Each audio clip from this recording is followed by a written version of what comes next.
Hello friends, আজকে দেখুন এটা অর্ডার করেছিলাম, অফারে ছিল। এটা হচ্ছে দোসা। এটা আমার কিছুটা ক্যাশ জমে গেছিলো, সেটাতে অর্ডার করেছিলাম জোম্যাটোর থেকে। তারপর ঠাকুরকে আজকে সন্তোষীমা ছিল, সন্তোষীমা ঠাকুরকে আজকে সাজিয়ে গুছিয়ে প্রসাদ লাগিয়ে দিলাম। আজকে কোনো রকম কোনো টক ফল দিইনি। তারপর আজকে আমাদের দুপুরবেলা হয়েছিল এই যে পেঁপে আলু সেদ্ধ ভাত। আমার এটা খুব ভালো লাগে খেতে, আলু পেঁপে সেদ্ধ ভাতটা আমার ভীষণই ভালো লাগে খেতে, শুকনো লঙ্কা দিয়ে দারুণ লাগে। আর এটা মা করেছিল বাঁধাকপি পাতা বাটা। আমার মা যে কোনো বাটাবুটি এতটাই স্বাদ মানে সুস্বাদু বানায় যে না খেলে বোঝা যাবে না।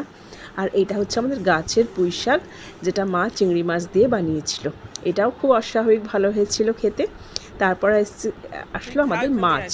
না, এটা মাছ নয়, এটা অবশ্য চিংড়ি মাছ। এটা গাছের নারকেল দিয়ে মা বানিয়েছিল। আর এখানে হচ্ছে এসে গেছে মাছ। মাছের ঝোলটা মা ঝিঙ্গে দিয়ে বানিয়েছিল, খুব অপূর্ব খেতে হয়েছিল। যদিও বা চিংড়ি মাছটা আমাদের জন্য নয়, এটা আমার ছেলের জন্য, আমার ছেলে মাছ খায় না সেই জন্য। আর আজ বহুদিন বাদে আমাদের বাড়িতে গুপচুপ বানানো হলো। এতদিন কিনে খেয়েছি, আজ আমাদের বাড়িতে বহুদিন বাদে গুপচুপ বানানো হলো।